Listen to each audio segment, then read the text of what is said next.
right, welcome back, everybody, to another show of Flyway Connections. And like always, I'm here with my buddy Joe. Joe? Hey, what's going on, ladies and gentlemen, tonight?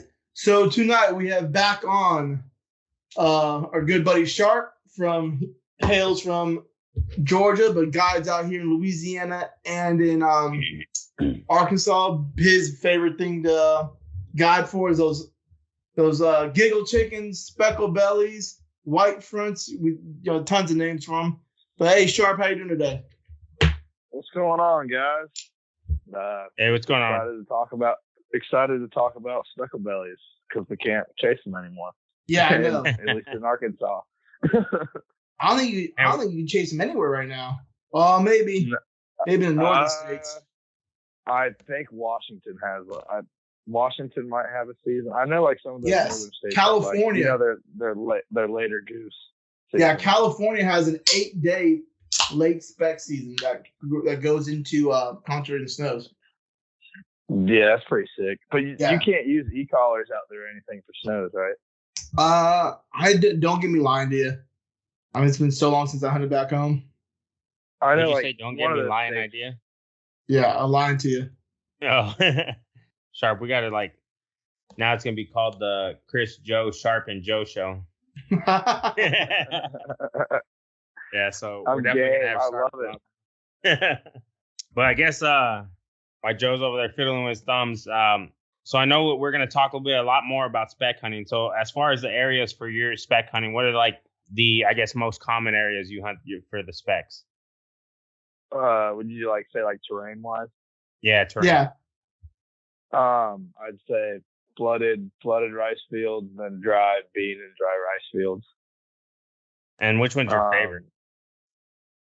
So this year, what I really started to do was I started trafficking specks on flooded fields with pits.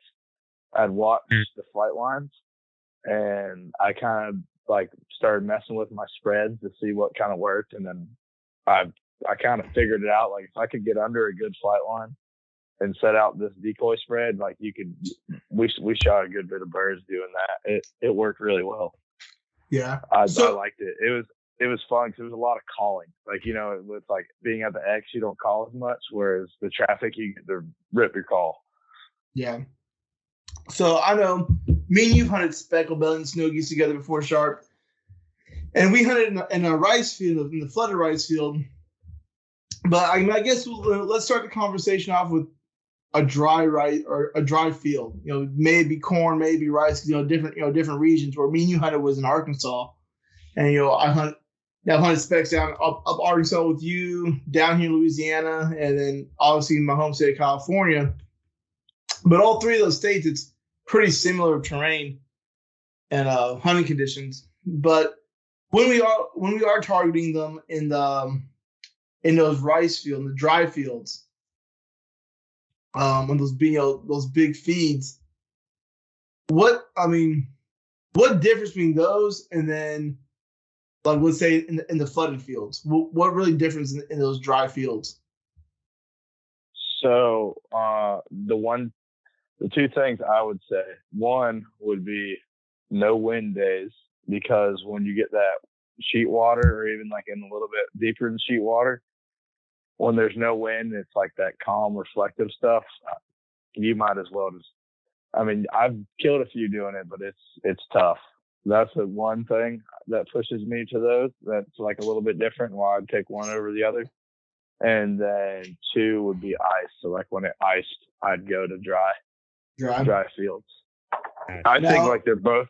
I don't like one over the other over hunting them. I think they both kind of hunt the same.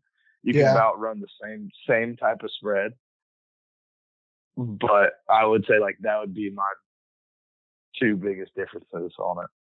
All right. So guiding with clients and stuff, what would be your we'll say for a dry field, and you say you kind of hunt them the same, so that's going to be kind of easy with the spread. What is your go-to spread, and does it change on different days? Due to overcast and the bluebird days.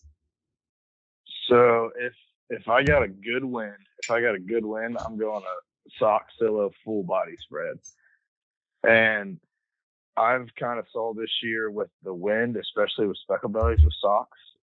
If I was hunting a 15 to like 20 mile an hour wind and those socks started to go real crazy, I'd get birds flare, and then I'd kind of like thin out my socks and just not have that much movement, and it helped. So if I got a good wind, I run it all because I think a blend of all of them adds more realism to your decoy spread. Yeah. Now, how big of a spread do you think? Like, yeah, let's put so when we do this, let's put like a visual out there. So like Joe said, I mean, how big? What does your spread look out? I mean, how spread out are you spreading them? And then I guess like where you're oriented to all these spreads. Okay, so the way I usually start my spread is we'll say we're hunting the edge. So I found a good spot on a dry rice field. It's got a good edge on it, and I got some taller grass where we could tuck layouts in. Okay, so got my hide.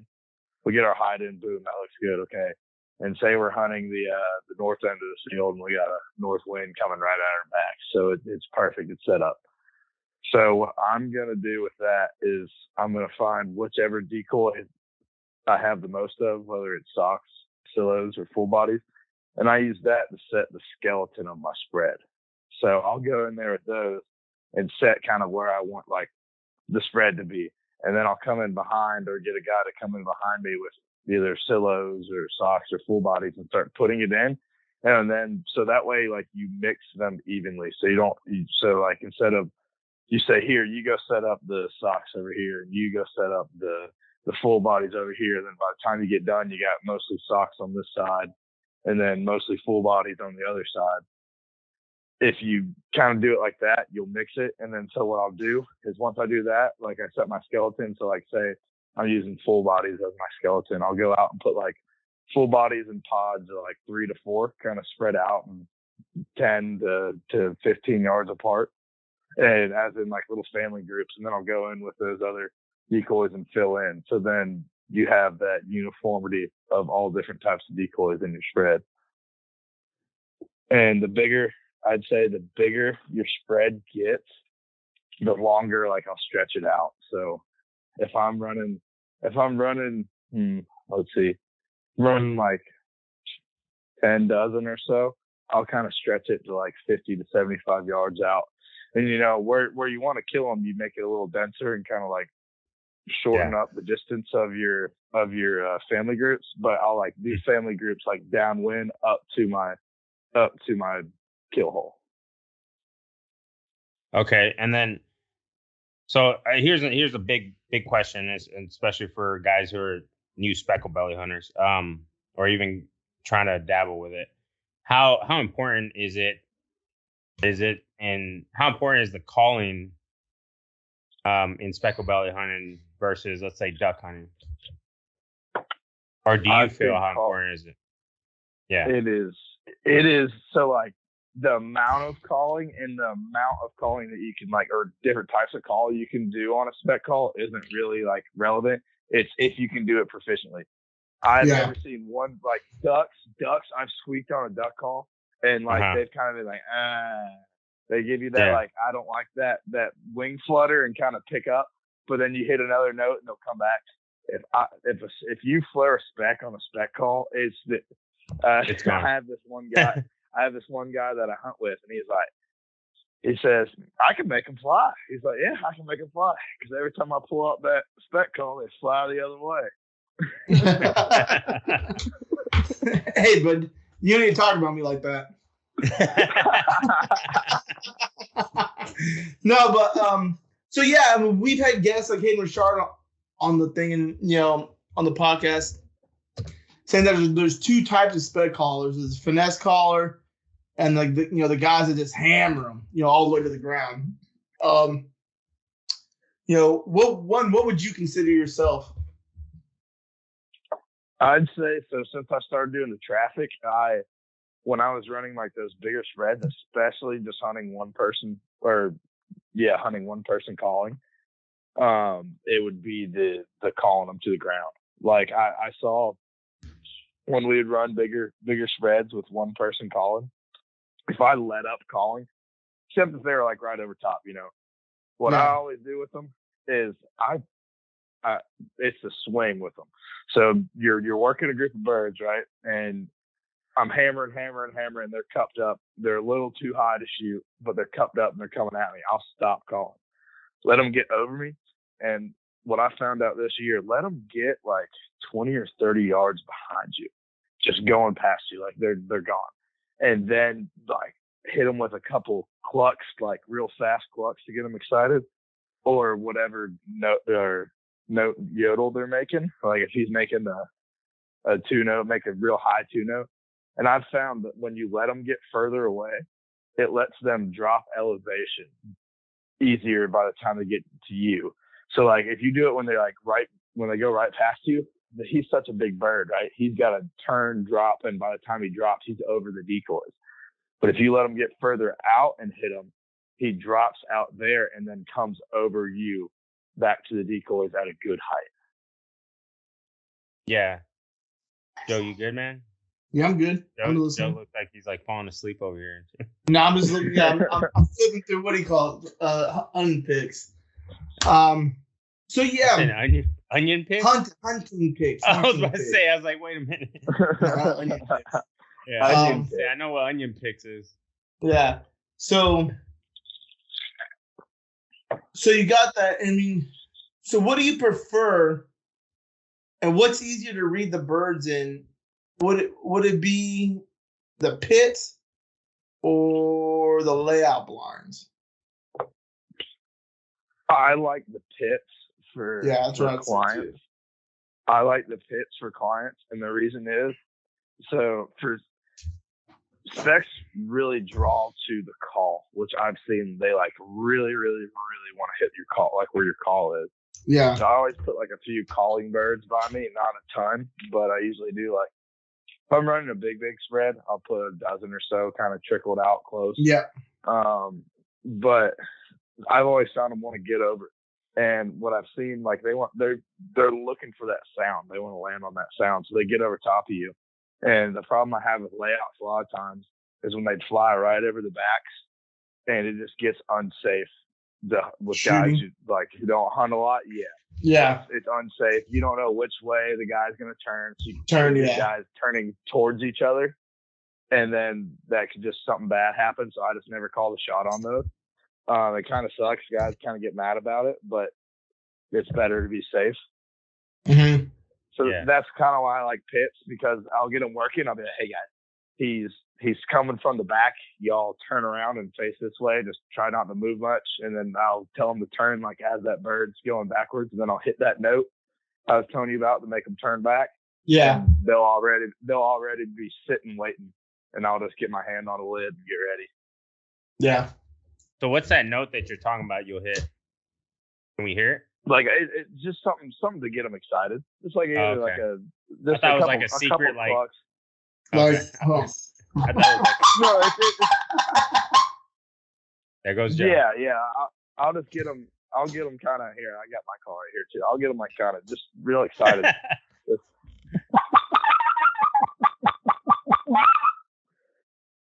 And either hit that 2-note yodel. Is that 5/8? Turn them. No, that's dude. I switched completely to the 3/4. Once I got it and started blowing it, I was hunting with my buddy, and I was like, "Hey, just sit here all day. I'm gonna switch between the two calls. Just tell me like which one you think." And like he's like, I was like, "Don't look. Just like I'll tell you which call I'm blowing." He's like, "Definitely call 2," and that was the 3/4. And I've hunted it the rest of the season. To be honest with you, I started killing a lot more birds when I switched to it. I'm telling you. Go email, and he's probably listening to this and probably hate me for it. Go email or get a hold of old Bill Daniels over at Riceland and tell him that you heard Joe's 3/4, the 3/4 shorty that you want, because he has a couple that he'll trickle out. But that shorty post on Instagram. Yeah, bro, you're gonna start some, Joe. It's so much more snappier, and you can get the notes out so much faster. Can you do like light air and get it to turn over? Because the only thing I haven't found a spec call that does is low notes where you can get real. Oh, dude, that's the one I was using when we were hunting, the half gut. The half. Yeah. But can you do it with the shorty? No, those low, real soft notes. No, because it's still 3/4 gut. But I mean, with that shorty, I'm not the shorty with the half guts.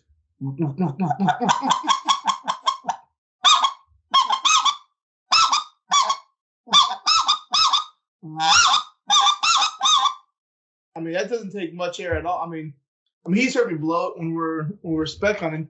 But yeah, I think that's probably my favorite call to hunt with is that half gut. We lose him? Is he back? Yeah. Did you leave? Did we lose you for a second? Yeah, we lost you for a second there. Oh no. I mean, I was on. Yeah. Did you hear that half gut? Yeah, I like it. Yeah. I think I'm. Yeah, so that half gut. Yeah, but that shorty I like. I switched when I left Arkansas and went back down here. That's when I started. I mean, I finished the season out with a 3/4 short and a half gut. Especially like for me, when they kind of get close, I'll drop that 3/4 and I'll move to a half gut just to kind of because I can get so low on it and so soft when you when you showed me those collar decoys, that's where I definitely use that for the rest of the season down here. So I actually switched back to all specks and started doing a little bit better at that. Yeah. Let's see. I had one good dry field hunt that I did. It was the second to last day of the season. I ran out for 2 days, and we went into a little cypress slough, or kind of like a cypress pond to duck hunt. Yeah. And it was about 8:30, and we had like 3 or 4 birds kind of come by. I was like, man, I could hear geese all over. I was like, I don't know about y'all, but I don't think this is going to happen. Y'all want to go set up for the afternoon goose hunt. So 2 guys go ride around, scout, look for ducks for the next morning. And me and my dad go back to lodge and grab some breakfast. And like, we already had a spread set out from the night before. Yeah. We killed like out there. And I was looking and out the window of the lodge, and there was just geese flying all over it. And so I was like, Dad, grab whatever you need to grab. And let's go get it after. And him and I, we go run out there. We have 6 birds down in 15 minutes. So I had a group like way out in front and got them out of there so we could start hunting. And as like they got up and took off, and then all of a sudden we look and I got a group of like 50, 60 coming right at me. And it's just me and my dad up there. And we both pull up on the we do it every time. We both pick the one lead barbell and we both fold him at the same time. I think that's everybody.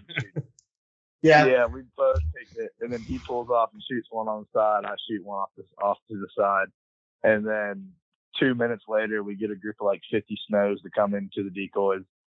I knocked down 2. He knocks down 1. His gun jammed.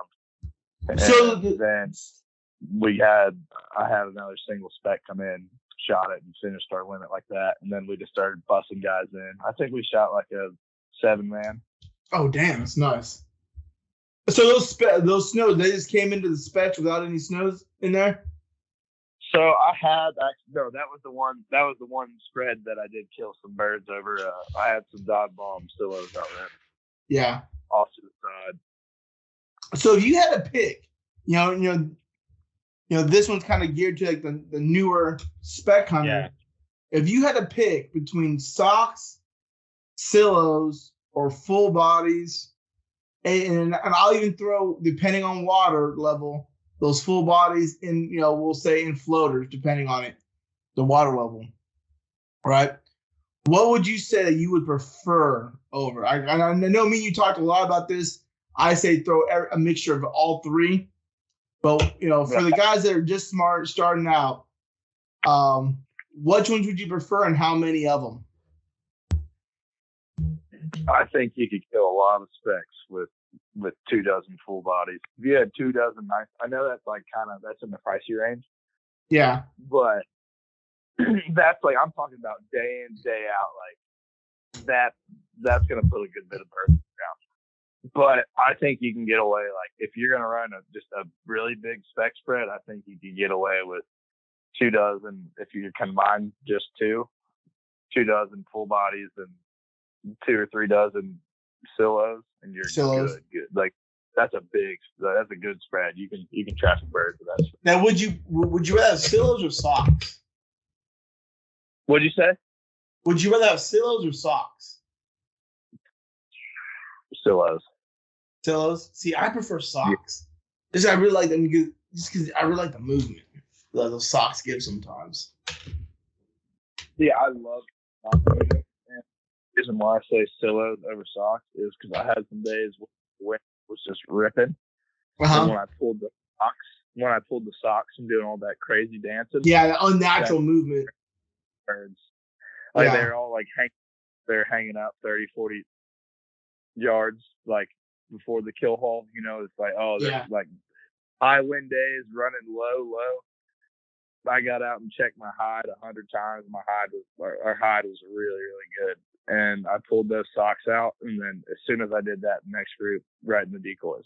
Yeah, right. I think too, it also limits you because if you don't have a high wind, I mean, kind of limited, but it's not the socks. Like depends. So I will say this. I was about to say that it depends on the socks. So the socks you have, they pretty much stay up if they're not. Yeah, because I'll say those Tangle Frees have like a little internal.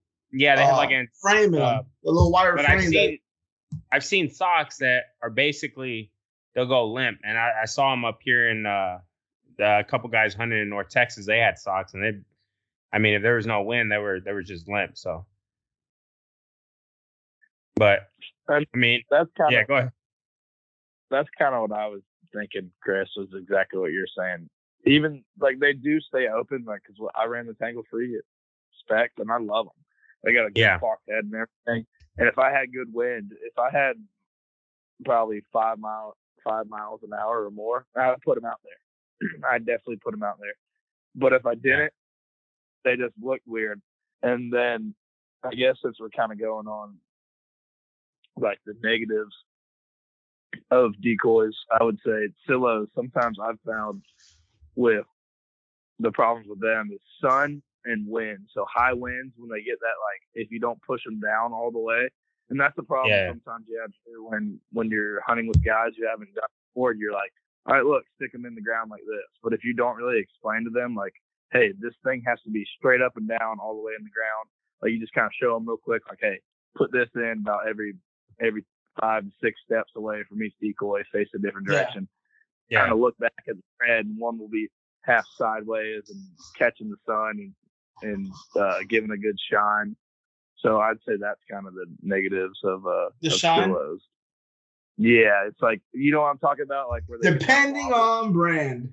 So I will say, and you say I was about to say that the whole brand thing. So I'll let you finish, Joe, because you kind of. So like and I'm not knocking any brands. I mean, there's it's really weird in this time of what do you call it, in the waterfowl. Like when I first started waterfowl, there was when I was a kid, going out with a pop gun type shit with my dad. There were certain brand. I mean, you were limited to what you can get, right? The Cabela shells. There's the deep decoys.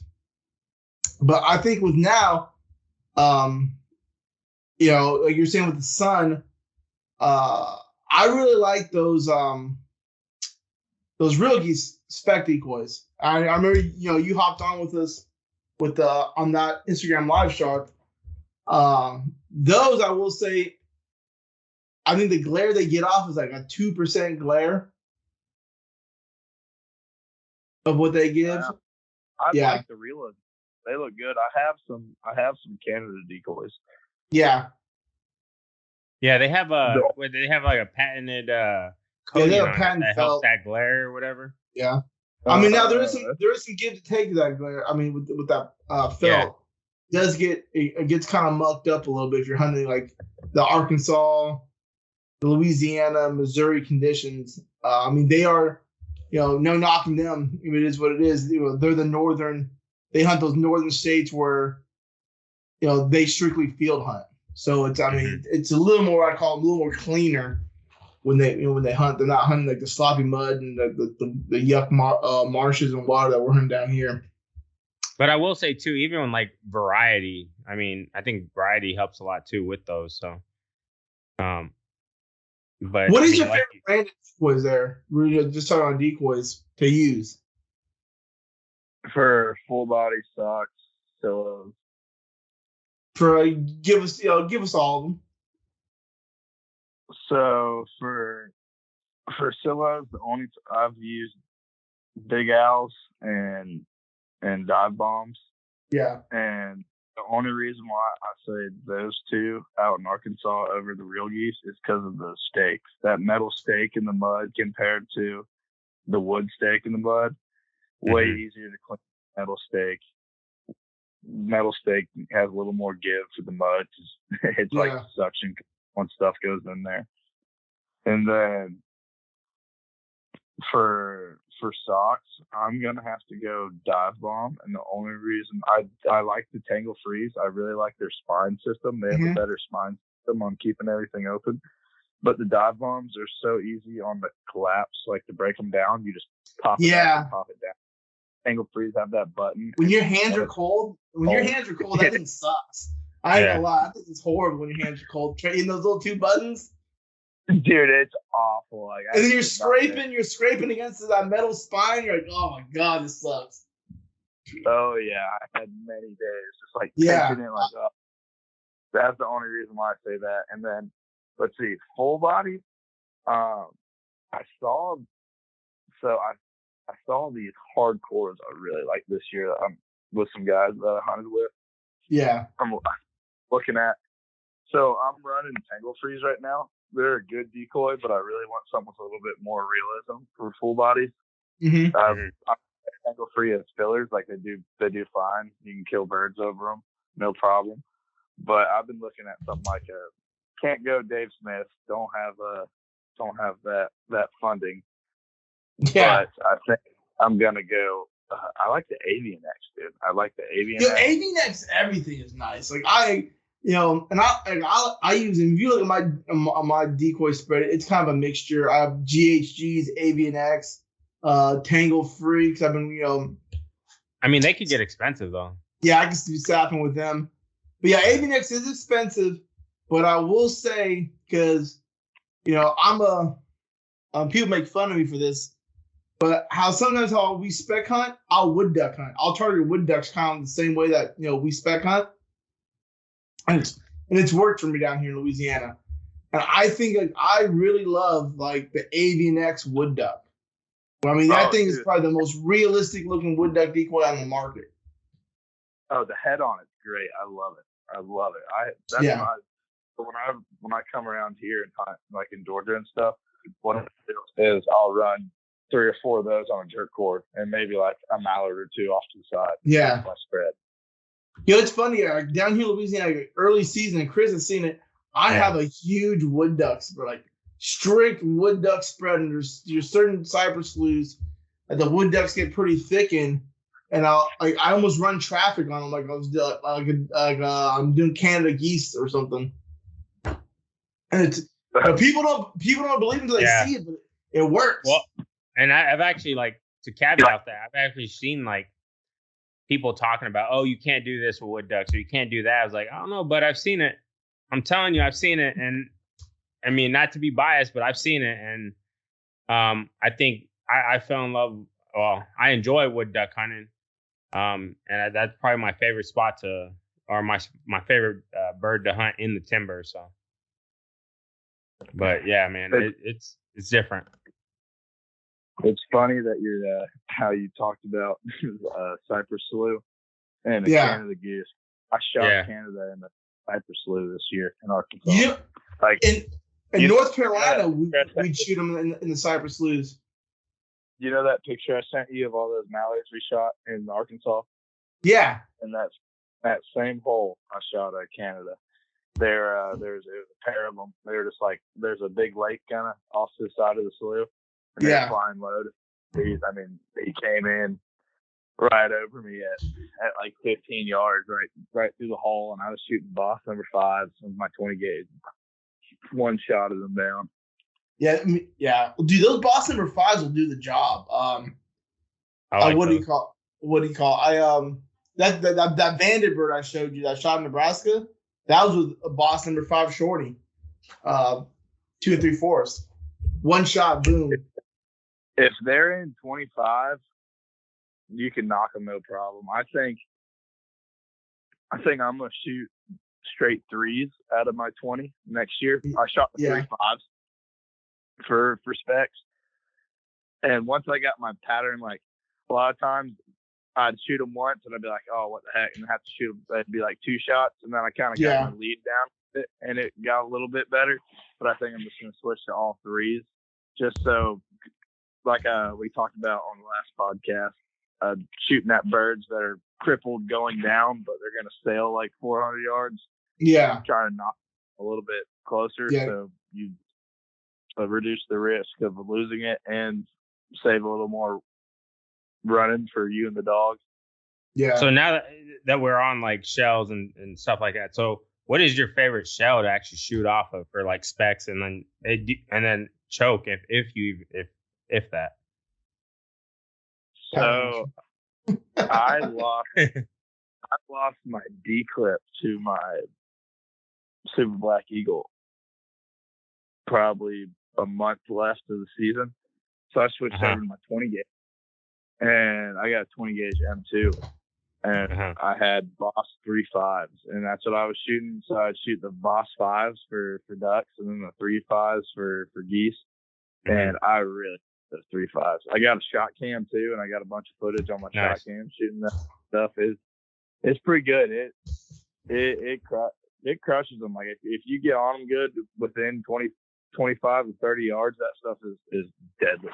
Like deadly. Yeah.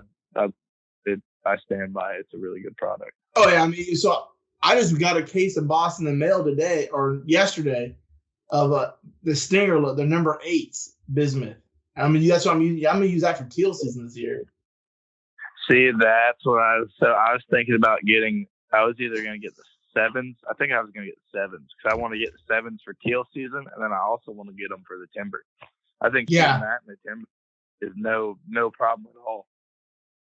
Now I've shot tungsten, and Chris was with me, so he can vouch for this. I was shooting tungsten black cloud number 9s in the timber.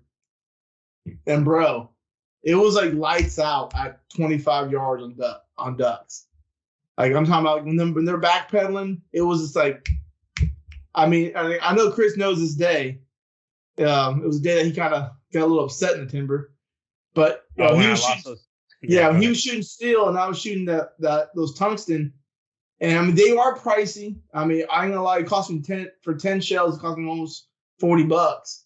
But when I hit them, it was like they were just laying. They just folded, no movement, no nothing. They were just there, floating. Was this the one that you limited out on wood ducks in like 45 minutes or less or something like that? Yeah, it was that first group that came in. And that was the one that was the one I lost in the back where they had the climb stands up there, which is another topic. It's crazy, you guys hunting out there in climb stands in the timber for ducks. So tree stands. Yeah, I've never done it, but there's guys out here that hunt the tree stands. Yeah. But so when you're using our Boss Sharp, are you using a choke or are you just using factory? So on my 20 gauge, I'm using factory modified. This summer, I'm gonna start doing some experimenting with shots, and I think I'm gonna get a couple different chokes. I'm debating if I want to send my gun to Rob Roberts. I really want to send it to Rob Roberts. I want to get my forcing cone increased, and then I want to get a bigger slammer button on the side. So here's a 2-part question for you. Oh, go ahead. My bad, Sharp. Go ahead. Oh, I wanted to. I don't have a dip barrel, so I wanted to get my barrel dips. Oh, nice. And maybe get some of his chokes and pattern some stuff in really good. Yeah, dude, Rod Roberts is such a good job. I mean, he hails out of Arkansas. Another was the Northeast Arkansas he hails out of. Yeah, he's a little more towards Central. Central, but from Walnut Ridge, some of his finishes on those guns are just super neat and super. I mean, you don't think about it. And I haven't hunted too much timber in Arkansas. When you start getting down here in Louisiana, if you have black on your gun, it's gonna get rust, man. Especially during teal season or hunting these saltwater marshes. And I think some of the finishes he has, the way they look, and just the actual durability of them really can put some years on your gun for longevity. I love that finish. I think I want to just get my barrel done that like tanned finish he has. Yeah. Do the barrel. So I like the black on the gun on the plastic. I think that looks good. Let's get that barrel done that like desert sand color. Yeah. So what chokes are you looking to get, you think? Or besides this T series? So that's kind of what I was looking at, because I remember listening to y'all's podcast with Lee Chose on here, and he was saying about the pattern masters with the the gas rings on them. Yeah. How they kind of like fracture your shot, and you know what? I was kind of seeing that with my pattern master. So I want to get like a fully smooth one. So I think I might look into his T series, because then you can like get the kit of all three. Like the one. Yes, I'm still up in the air about that, because like one of my best hunts I've had. I mean, or some of my best shots I have was canvasback hunting out here in Catahoula, and I was using the shorty number 5 with Code Black Goose, and I was making just awesome kill shots on these canvasbacks. And then we talked to him about it, and he's like, the man knows what he's talking about. But I was like, man, it's kind of weird. Like, I was like, one of my best shots on some birds, or pattern master with that Code Black. I mean, and even what was it? I've used have you ever looked at the Anaconda series of the Pattern Master? Yes, I have. Now, I will tell you, gotta be careful with hunting with Chris. Yeah. I almost blew, that long range Anaconda with that boss is such a tight pattern. Like I put a baseball hole. Wasn't close. That bird was pretty far. It was about 30 yards. Yeah. I mean, shooting away from it too. It wasn't like it was going against your shot. So it went away quarter. Now, I mean, I put a baseball hole in his chest. But it was kind of like, it was funny. It made good looking funny pictures, but definitely wasn't an eater. It's funny that you say that about the Code Black Goose, because that's exactly what I run in my Super Black Eagle when I shoot the shorty 5s. And like you said, 70-yard shots. Like, it's like, oh, that bird's hit. He's getting out of here. And then you just pull up with that last one to shoot and just knock it dead. Yeah. I don't know. I may not change it because it shoots pretty good. But I want to try to mess with this. I'm trying to make this little 20 gauge. Yeah. Real. Look at the Pattern Master Black Cloud series. Those are all smooth bore constriction chokes. That's what when me and you were hunting up in Arkansas, that's what I was using with the boss. Was because I was bouncing back from boss. When we were duck hunting, I shot boss, the shorties. Then when we went over and when we did that speckle belly hunt, I was using Black Cloud number 2s. So yeah, the Pattern Master Black Cloud, that's a constriction smooth bore choke. Yeah, I mean, I actually like that. I'm with Sharp. I like the the co-black goose, man. That's what I strictly hunted all season, minus that teal season we went down in Lackison, Joe. We hunted. I used the co-black duck, but yeah, and I love that. I love that goose. I mean, man, I was shooting birds like easy at within 30 yards. So Sharp, it's funny you said you're using a 20 gauge. So let's say me and Chris are coming down as clients that you've never hunted with before. What would you recommend us to use? Shot size and gauge wise. I'd say just the best all around would be a 12 gauge, and then just shoot number twos. That's probably going to be your most readily available shell. Because like you talk to guys, like I always tell people about Boss, but a lot of guys they're not gonna put that preparation into before the season to get Boss. Yeah. And like, hey, you got to get on here at 10 a.m.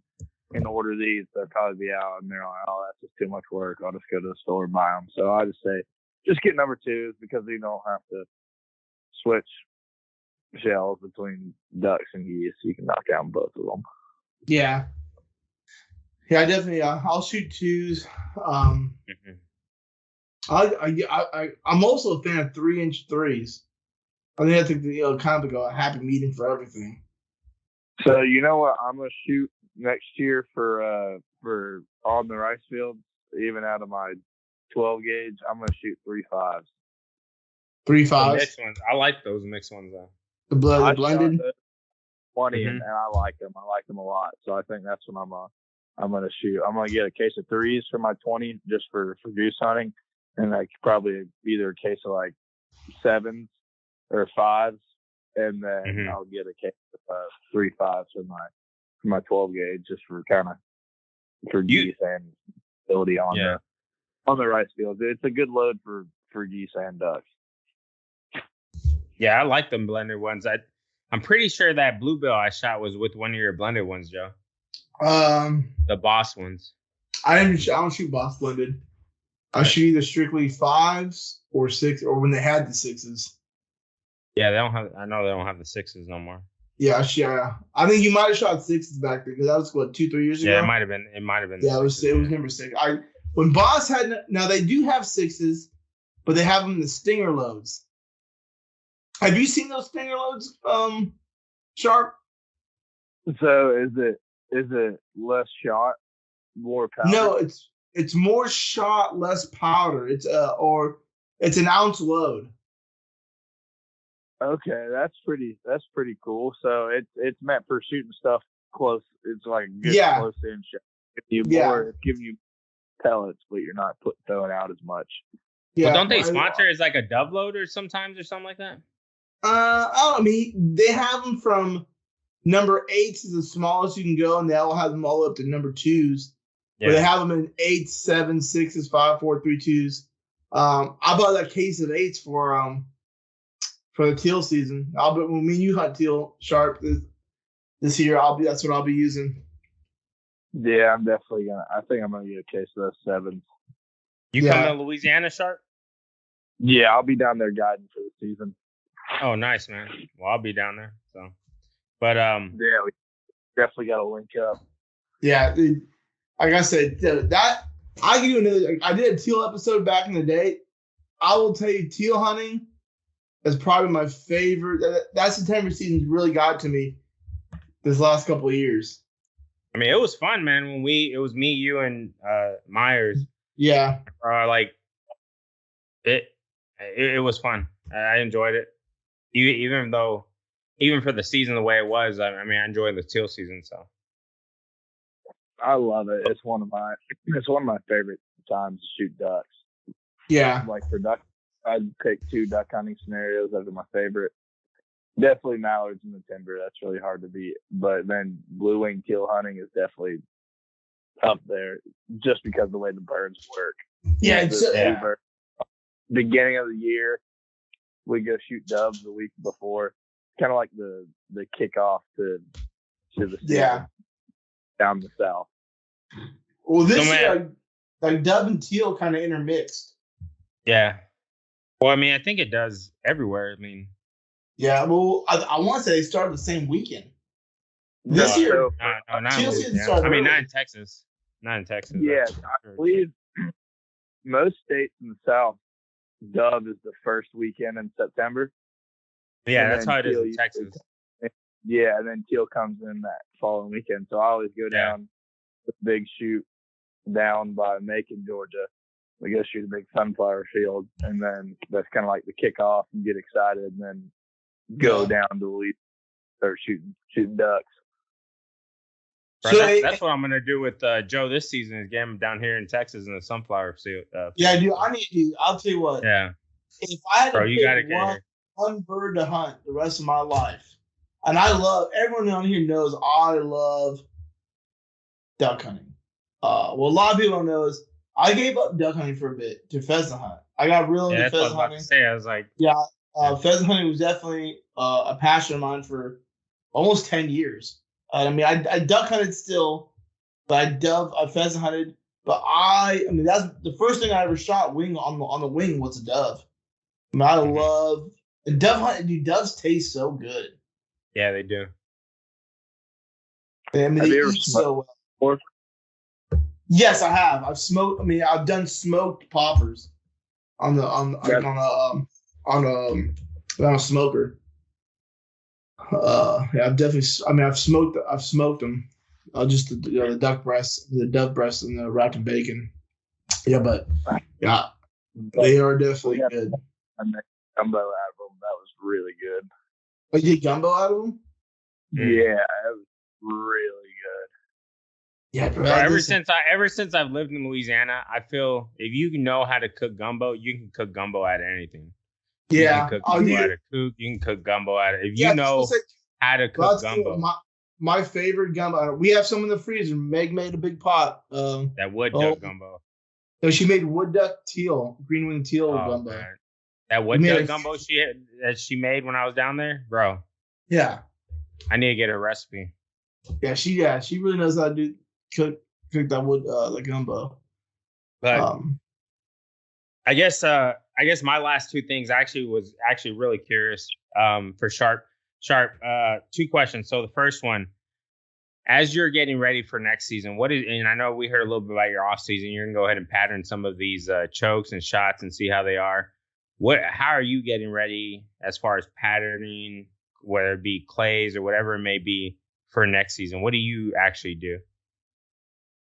So I'd say the biggest thing would be is I try to at least call like once a week. Just pick up my call and mess with it for at least 15 minutes. Like more than that if I can, just so I can stay good on a call.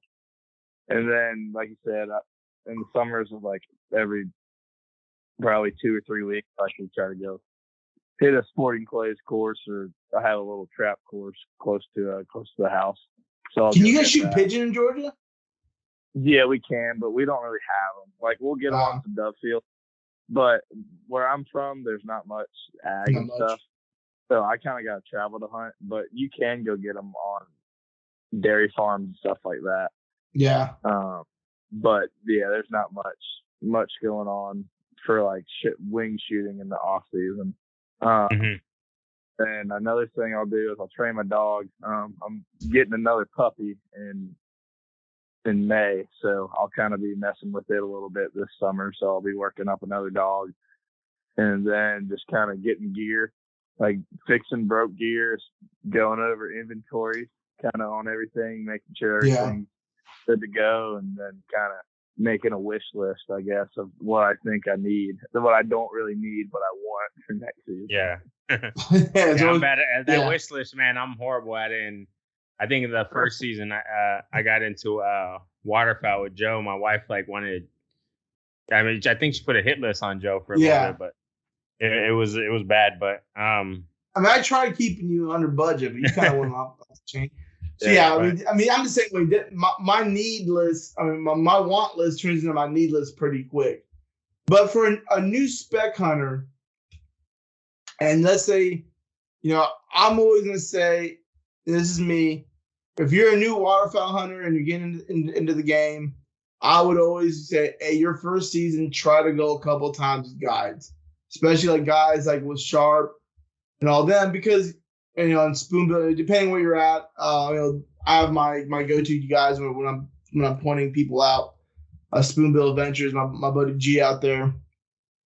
Yeah, because I know that they're quality guys, with quality guides, because they're you're paying for the gear, you're paying for the land, you're paying for the knowledge, but you're gaining so much. I mean, it's like a crash course of hunting when you're going with a good outfitter. But the guys who kind of already done that, they kind of know what they're doing, it's the second, third season, and they want to start getting into the spec hunting, really back to spec. What are the top 5 gear? It could be, decoy, shotguns, calls. Bro, you took my question out of my mouth, but go ahead. Yeah. What are the top 5 things you need to say for a new spec hunter? This is what you need to be successful. Okay, number 1, I'd probably say get a good call that you're fluent on. Like, that's what I'd say would be number 1. Get down. What would you recommend call wise? I've only really blown the Vendettas, Ricelands, and the RNT. I like the Vendetta's good. I like the Vendetta. The Vendetta is very similar to the Riceland. I personally for a beginner hunter, what do you think is going to be easiest for them? So I'd probably start with, for budget wise, the Riceland poly call. Yes, I was about to say the same thing. The spec calls are weird. So like with duck calls, you can kind of like, there's A tier, B tier, C tier, D tier. I've seen with like spec calls, it goes from like D to C to A. There's a big jump in the sounds that you get out of the calls for like the price that you pay. And that's kind of like the thing, like if you're going to get into it, you're going to kind of need to, I'd say that poly call can get it done. No problem. Yeah. It sounds, you can make calls, it makes sounds, like it sounds good, but it doesn't quite have that like ring that the acrylic calls have, but it sounds good. Yeah, I mean, it's a 5/8 gut call. Yeah, and use it when a lot of people, it uses the same gut system. It's just in the poly insert and barrel. Yeah, it's just that poly is correct me if I'm wrong, Joe, but that poly's a little softer. And it gives you it absorbs sound a little more than the it doesn't use that acrylic does. Yeah, it doesn't use that sharp, that real sharp bounce back that acrylic would give you. So I'd say that would be 1, and then 2, depending on what you're doing, like, so say you're leasing a pit in Arkansas, you're good on duck call, you're shooting ducks, you kind of want to start getting the specs. You don't see a ton, like you're not trying to truly target them, but you want to try to kill like a few. I think a dozen full bodies would be fine. Like if you can kind of set out a dozen full bodies behind you, that should get you going, right? Like you can decoy big flocks with that, but like most of the time, with that side spread, you're targeting the ones and twosies. Yeah. Now, like, would you on that water? Would you ever go floaters over full bodies? It all depends on where you're hunting and what you're hunting. So all right. I personally have 2 dozen floaters, and if the water was high enough to where I was hunting and I could run them out there, then yeah, I was putting them out there, and I'd mix them in with my spread. And then, especially if the wind was blowing, it gave me good motion. Because like with specs, like I said, there's like an in between of too much motion and then like not enough motion. Yeah. But I think if you're, especially for hunting specs, like in rice, I guess that's kind of where you're mostly going to see them too, is that full body. Most of the time you can put it everywhere. You can put it in your dry field. Most of the time you can put it in your flooded field, depending on how high your water is. But a lot of times in the fields you're hunting, they're low enough to put a full body in. So that's why I would say full body. All right. What's your other three? Number three, I would definitely say like getting something good for concealment or learning your concealment. And I guess it's like kind of not something you can have, but I'd say like something in your arsenal is your hiding, man. You got to hide. Like just either putting your brush on your pit really good and getting it covered up.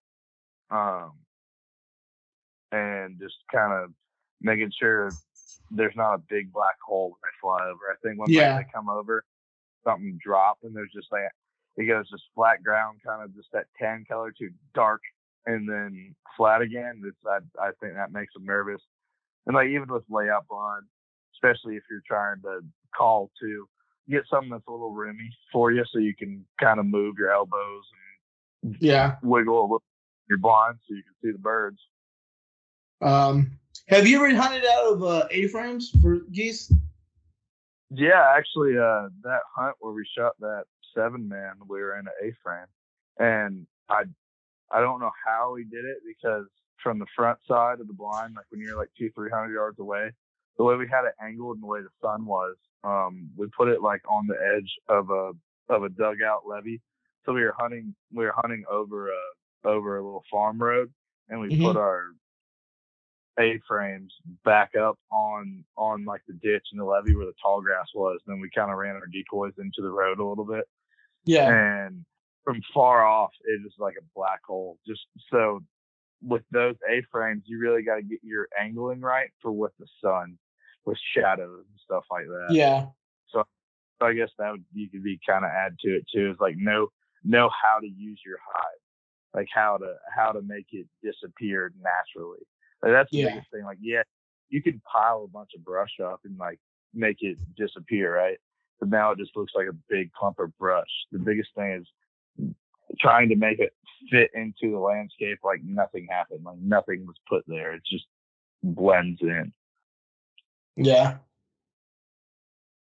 So we got 3 down. Now what's that 4 and 5? Yeah. So number 4. And honestly, man, like I think I don't want you to overthink it. This could be anything. This could be like going for a good guide to learn about speck hunting. This could be anything. I'd say good shells, especially like with guys shooting. Yeah.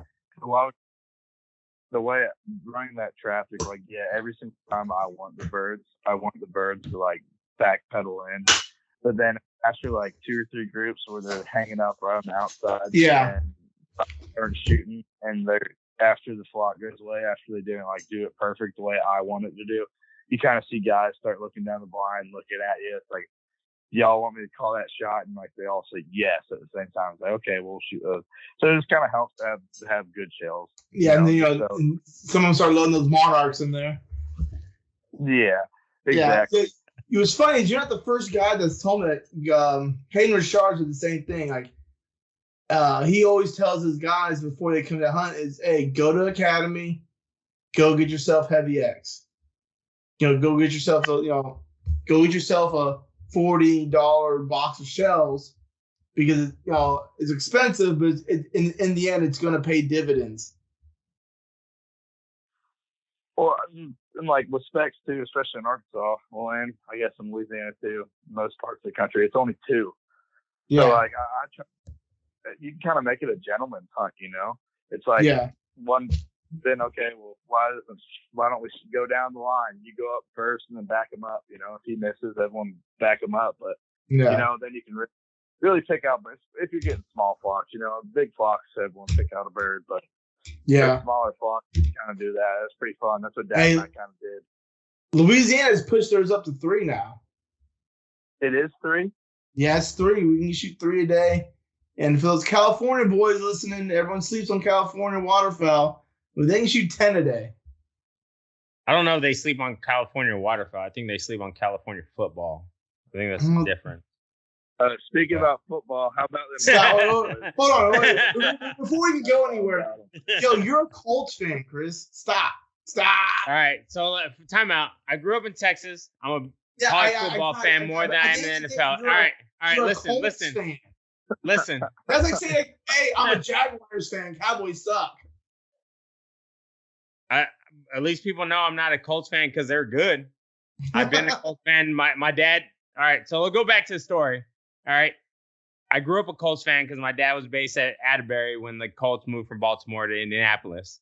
It just the way it was growing up in my house. But let's go back. I'm a more of a college football fan, so let's go back to that. But go anyways, Sharp. Go ahead. What were you gonna say? I said good dogs, man. I got on my Braves.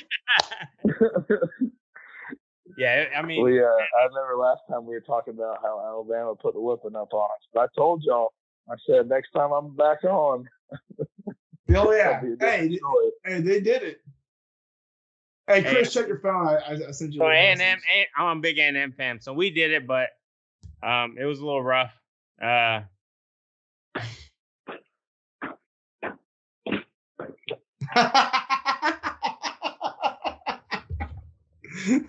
out. Who's your NFL team? Cowboys. Why?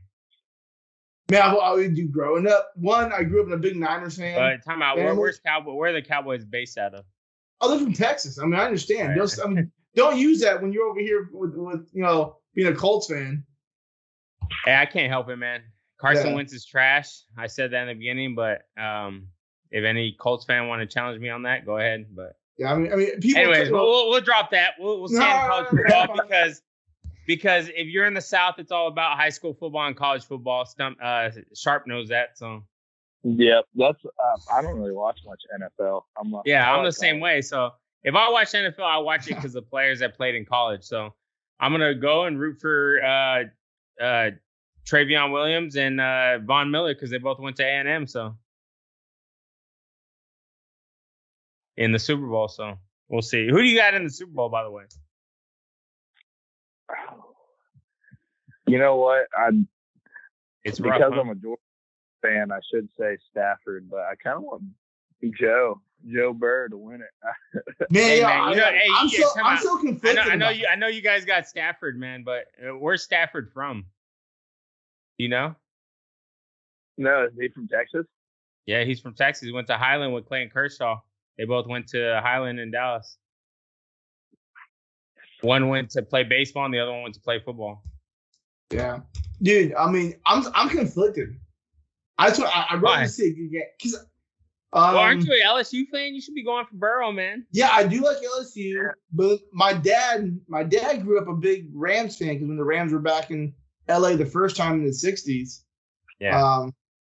And God, let me just say, I know my brother hears. I hate the Niners. I know my brother listens to every one of these. I hate the Niners. Love you, bro. You're gonna call from your brother.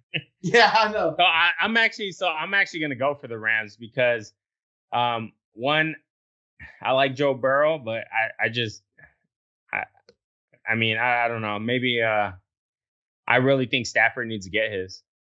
Yeah. Playing all those years at Detroit, and I mean it's kind of like the Barry Sanders story where Barry Sanders just like, yeah, I'm done, I'm out. You know what I mean? But Barry said he could have, any NFL team would have picked him up. Yeah, but there was at least from my understanding, and anybody can like correct me if I'm wrong, please email us. But at least from my understanding, it was a little difficult for him to leave. I mean, there was a lot. Yeah. They were asking for a lot of first round draft picks for him and all this stuff. I mean, I would too. Like the guy. I mean, I would too. But I mean, I'm a big Barry Sanders fan. I mean, well, people like, and I know you guys are big college fans, and I like college football too. But when you get to the NFL, it's no longer like college. It's a business. No longer. It is. Yeah, people forget about that. It's a business. Yeah, but you got to look at it now. I mean, some will say college is getting into being a business, and now we're going to be a sports podcast, and we need to stop this. But yeah, I know. That was our second podcast we're thinking about doing too. But yeah, boxing, talking about about anyway combat sports. We don't want to get into that because me and Joe kept on running it, and Sharp would probably hang up on us like, you guys suck. But I like it. I was saying though, I think it's going to kind of ruin college. Like Just the way I'm with you, man. What guys play in college compared to the pros. I'm with you. Yeah, I'm with you, man. It's like the guys, they're working hard to get there. You know, like they're trying to go take their game to the next level. Yeah, I'm 100% with you, and I really think that I think the game's gonna be played different because then it's like they have no reason to play further, and then maybe they will. Hopefully, they prove me wrong, but the reason I love college football is because it seems like they go out there and they play for a reason. They play to make it to the NFL. So 100%. Yeah, man, and I'm with you, and it kind of sucks for because it is what it is. I think college football is a lot bigger in the South than it is than anywhere else. But I think that's what sucks is now it's like, man, and it sucks for a lot of Southern teams because you know a lot of Southern teams, Alabama, Mississippi, they don't have a professional team. You know what I mean? So no. Luckily, Georgia has the Falcons, and you guys, hopefully, you guys tug along. So, Dirty Bird. You see where it's going with the Falcons. Yeah, I know, man. We'll just stick with Georgia. Yeah. Yeah, I guess let's not keep going into this, man, because we're gonna do another hour of talking about football and sports, but yeah, next year, man, I'm excited. So I'm excited for duck season. I'm excited for college football. So we'll see what happens next year. I guess that's honestly all the questions I had. Joe, do you have any more? No, man. Hey, thanks everyone for tuning in. Sharp, I'll definitely see you in September. Or we'll have a good time down here in Louisiana. I'm looking forward to it. Forward to it. Yeah, man, and we're gonna make this Sharp Joe and other Joe when he gets back on, hopefully here soon, and Chris podcast. So, but man, we gotta get you more on the show. So, but like always, I want to thank Valiant Honor Outdoors for what they do for our veterans, service members, and first responders, and all the other organizations that do this for all our heroes. I want to thank everybody who's been along with us on this ride and this Flyway Connection family, and let's just keep going. And y'all have a good one, and let Valiant not fail.